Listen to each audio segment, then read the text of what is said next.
Good evening. How we doing, everybody?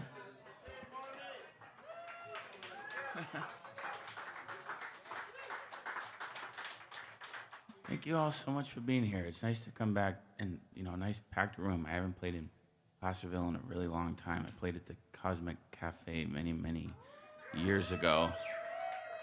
Was anybody here at that show? All right. Of course you were. I'm heavily sleep deprived, but that's good news because I love playing music when I'm sleep deprived. It's been a hectic day. I was running late. I've never usually run late, but I hit the road from my hometown of Sonoma, and then 15 minutes into my drive, I realized that my son's favorite stuffed animal was in the back seat, and I wasn't about to abandon my wife to a weekend without me or baby Foxy. So I had to drive back and bring back the stuffed animal. But now we're at the easy part, and I'm excited about it. Thank you all for being here.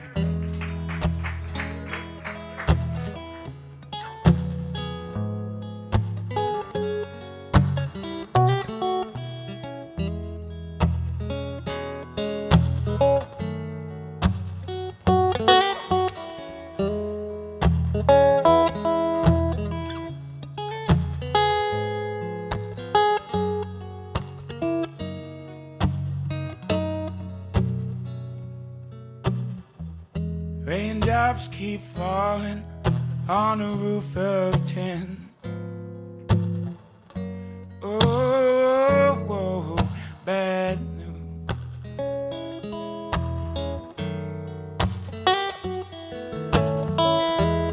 I ain't seen no sunshine since God knows when. I guess I'm bound to pay my dues.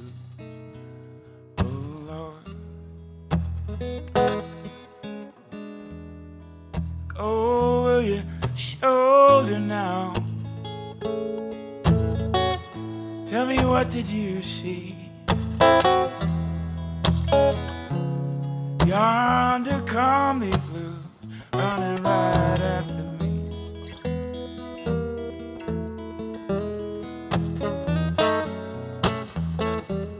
Keeps on raining, raining all the time. Sometimes out, but mostly in.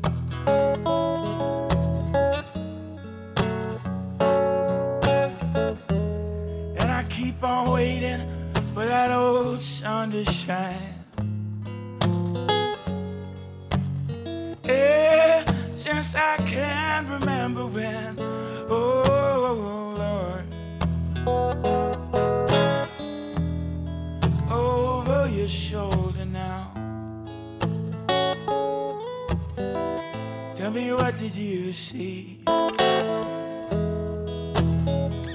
Yonder Coney blue running right after.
Think you better take my advice. Don't you go pussyfooting around late at night.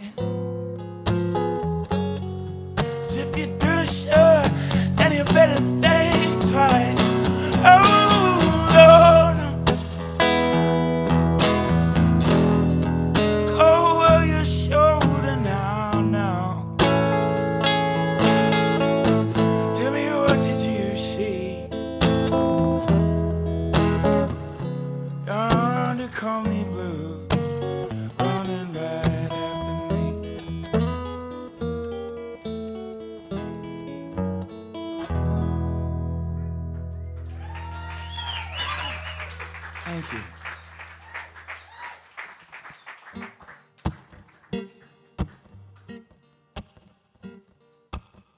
I have a new record coming out soon. It's my first solo record of my entire career.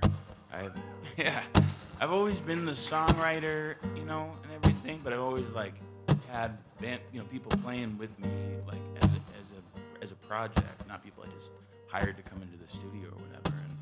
And so this was a first for me, and so in a lot of ways, it's my first record since 2019, and in other ways, it's my first record. And every time I forget what an incredibly long and difficult process it is. It's super fun, but it's a ton of work. Like, even by the time you're done recording all of the sounds that appear on a record, there is still so much more to do, and it's the boring part. It's the filling out the inputting the information for Spotify and blah, blah, blah, blah, blah, blah. So I've been doing that for a long time. My eyes have been very glazed over. But like the first song's gonna come out in the next couple of weeks. This is not it. This is a different song from that record.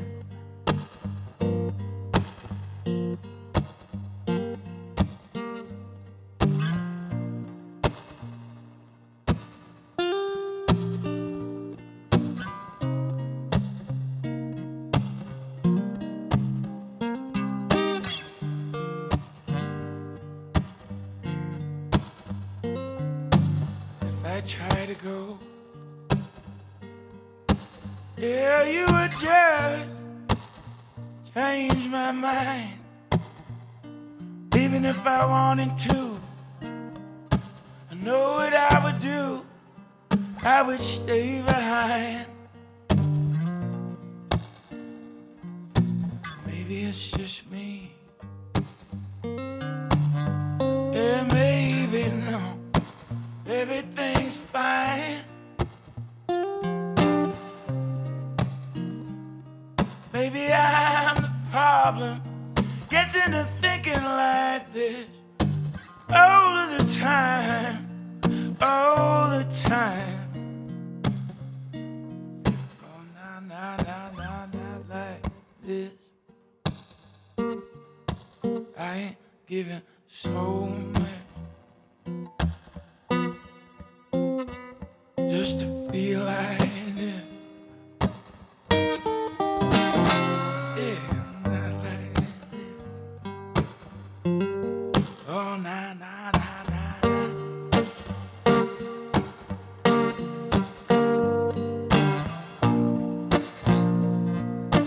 Things don't always just all work out. When you come home in the evening, you give me something to talk about, like having dreams you wanna share with somebody, having wanting to care for somebody, like the life that you wanted that doesn't exist, because you can't live in when you're living like this. No, not like this. I ain't giving so much just to feel like this. Yeah, not like this. Not like this. I can't even tell you now. Can't tell you what I would. Yeah, not like this. Oh, nah.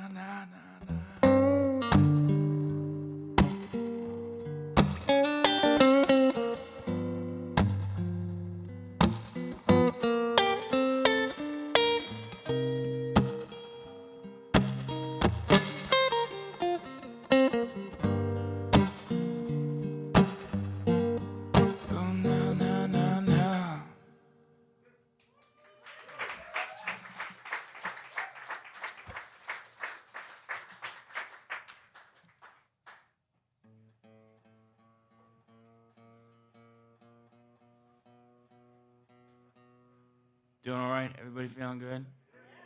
All right.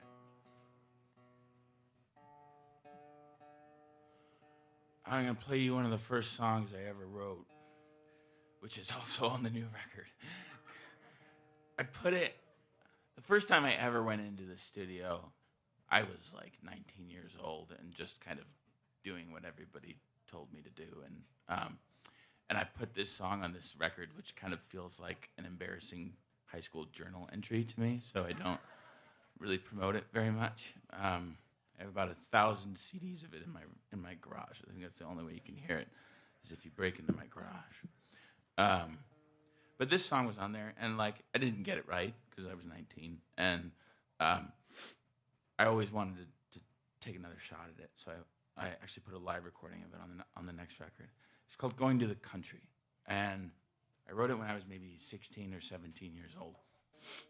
I had this moment where, up until that point in my life, I had mostly been listening to like hip hop, and I was trying to illegally pirate a song by the Wu-Tang Clan off of Napster. And if you never used any of that, it was a wild time. It was the Wild West on your computer screen. You would search for something, and you'd get like 100 results, and they'd all be like, "We're the thing you're looking for." And maybe that was true. You just had to decide. You just sort of like, roll the dice. And you could end up with a virus that ate your computer. And in this case, it wasn't the Wu-Tang Clan that I downloaded. But also wasn't a virus that ate my computer. It was a recording of Blind Willie Johnson from 1921. And the part of this story which has never occurred to me until right now is like, who is that person that was like, I'm going to put Blind Willie Johnson up on Napster and say it's Wu-Tang Clan and see what happens. Wherever you are, dude, like, little do you know how much you changed my life. So I download the song, and it's like, it's like one of those really primitive recordings, but it like blows my mind. The thing that's really wonderful about those recordings is even though they're not like really high fidelity, there's something really visceral about the person and the space that they're in. You kind of feel like you're in the room with them, but there's a bunch of static everywhere, and I just fell in love like immediately. I was like, what is this? And I started learning to play American folk music and blues music, and it became my like teenage angst music. I would just sit in my room upstairs, and my parents would leave me dinner at the bottom of the stairs. I'd leave an empty plate down there at the end of the night, and I would sit up there and I'd just wail on guitar like all day, every day. Even on this guitar, I got this guitar around that time, and my dad was this incredible resource because he knew that whole world of music, so he could tell me about it. And so I'm checking out all this stuff, and I'm like, man, everybody had a song called "Going to the Country." So I should probably write a song called "Going to the Country." And this is the song that I wrote.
going to the country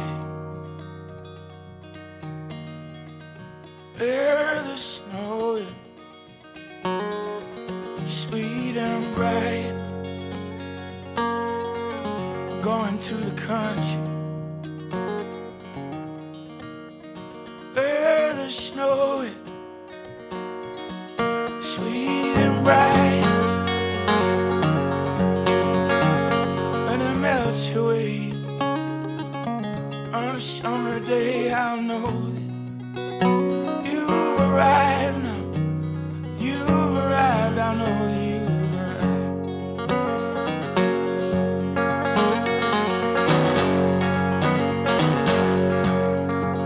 I spend my night all alone,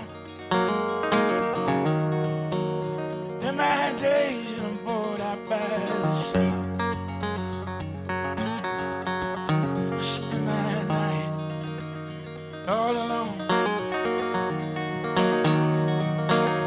and my days in a boat out by the sea. And at night, hey, you're crying, oh babe, won't you look for me? Won't you look for me? Won't you look for me? Give me one chance, sell my soul, and I'll leave this better world behind. But I got an angel on my shoulder, but I got the devil on my mind. Got an angel on my shoulder, got the devil on my mind, devil on my mind. Going to the country,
I could have sworn that I heard you singing, that I heard your voice in the middle of the air. Yeah, I could have sworn that I heard you singing, that I heard your voice in the middle of the air. And I found you in the garden. There were flowers growing through your hair, going through your hair, going through your hair. Give me one chance,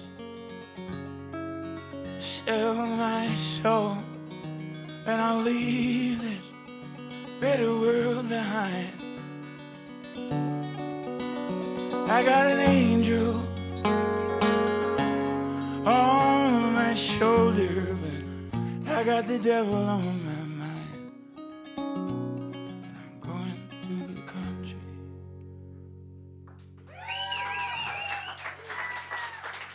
Thank you.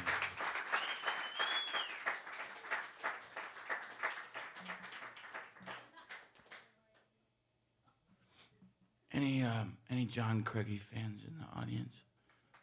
Really? You guys don't know John Craigie?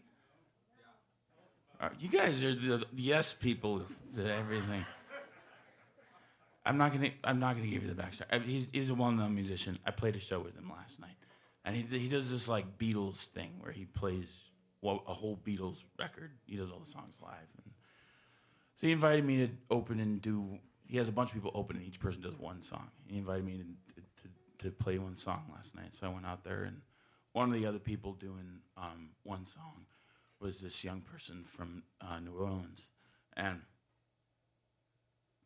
it was their first tour of their whole life, and it was so adorably exciting for them. And I couldn't help but like relatively speaking, old man spiel about like my wisdom from the road. And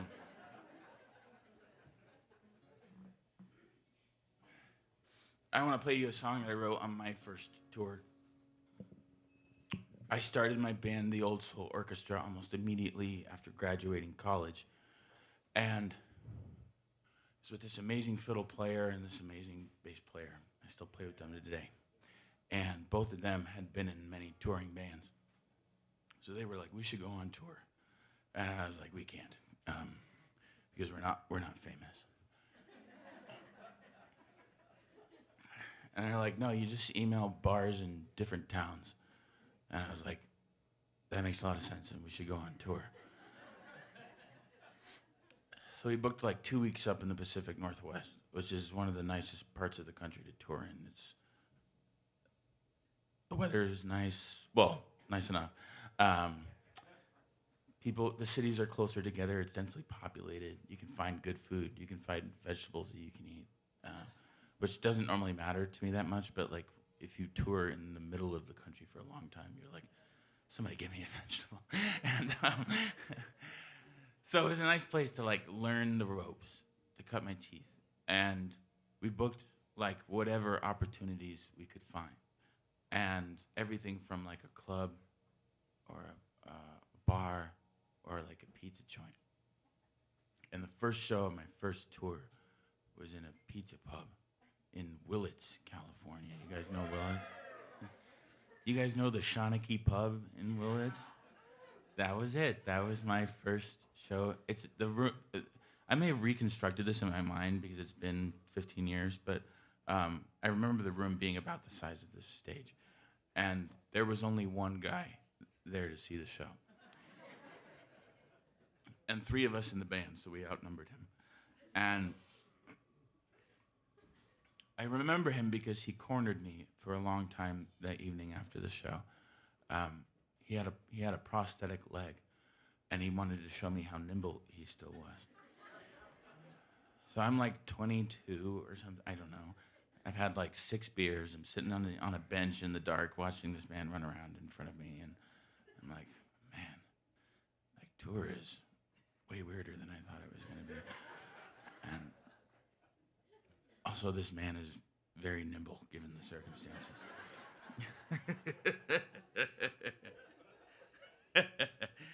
And a couple days later, we had a night off in Seattle, and we were staying with a friend, and she loves the Renaissance Fair.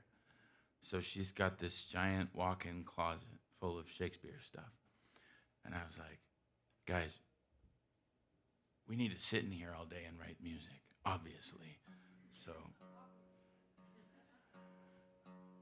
I wrote this song in that closet. It doesn't have anything to do with the story.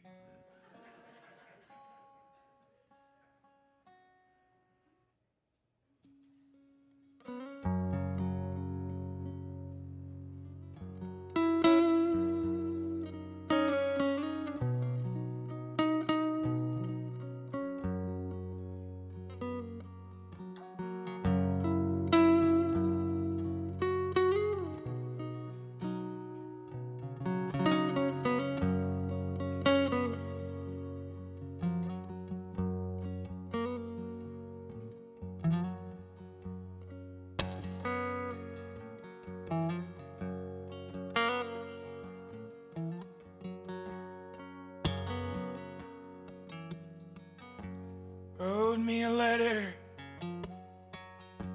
late last night, blue ink on the back of a photograph, black and white. Her sweet face beneath beneath a redwood tree. Left me with my worried mind and me. And